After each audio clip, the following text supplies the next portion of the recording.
मंगल हो महिमा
अलेख महिमा शरण विश्व प्रसिद्ध भीमभोई संत भीमभोई खलियापाली समाधि पीठस्थ माता मठरे आज विश्व शांति उपलक्षे वार्षिक गुरु पूर्णिमा माघ पूर्णिमा पालन होउछि। अखंड बत्ती मंदिर एवं ध्वनि मध्य लगी अछि माता मठरे। महिमा माता मठ खलियापाली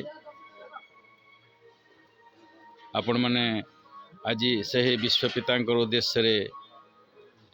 दर्शन करें। आज विश्वर मंगल निमंते ब्रह्मांडर उद्धार निमंते से विश्वपिता अलेख महाप्रभुंकर अखंड ब्रह्मयज्ञ आज प्रातः लगी हुई समस्ते शरण पशिवा से विश्व नियंता ठारे शून्य शून्य महाशून्य से अखंड ब्रह्म निरंजन ठारे विश्वर मंगल करने साधु सन्थ माने एवं सन्यासिनी माने माता मठरे रही आमर महिमा माता मठ खलियापाली भीम भईंकर बड़ मठ पाखरे 22 वर्ष आज पालन करी आसुछि। 22तम वर्ष रे आज उपस्थित होइछि माता मठ खलियापाली आज पालन करुछि सही विश्व नियंता को उद्देश्य रे माघ पूर्णिमा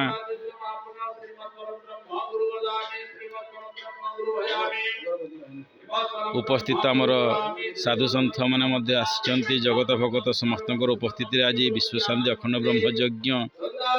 माघ पूर्णिमा उपलक्षे घृताहुति ढालुछंती साधु सन्थ माने मंत्र पाठ होउछि प्रभुंकर उद्देश्य रे विश्वर मंगल निमंते आमर उपस्थित महिमा माता सुमति माता मिनती माता झरणा माता एवं आमर आगंतुक समस्त जगत भगत पिता माता माने उपस्थित अछंती। विनोदिनी माता मध्य उपस्थित अछंती। अक्लांत परिश्रम करी यही मठ को 22 वर्ष दीर्घ काल 22 वर्ष धरी गढ़ी महिमा माता एवं तांकर साथीगण आपण मैंने देखिपे से ही विश्वपिता महाप्रभुंकर उद्देश्य रे आज अखंड ब्रह्मयज्ञ लगी होइछि समस्ते शरण पशिवा से विश्वपिता परमात्मा ठारे शून्य मंदिर विहार रूपरेख नाही जार दुई पाद न मिसई एक पादे धर धर शून्य मंदिर विहार अलेख महिमा जनाऊछि मुझे भक्ति भावरंजे आहे महिमा अनंत तिनी ब्रह्मांड रे जेते जीव छंती समस्ते तुम भगत। हे परमात्मा समस्त हृदय रे सद्बुद्धि सद्ज्ञान प्रदान करंतु समस्त हृदय रे भक्ति भाव जागृत करंतु समस्त सत्य पथे धर्म पथे शांति पथे घेनी जातु समस्त हृदय रे भक्ति भावना जागृत कराई समानता विस्तार करी धर्म रक्षा करंतु समस्त हृदय रे सत्य शांति दया क्षमा जागृत करंतु अलेख महिमा अलेख महिमा अलेख महिमा।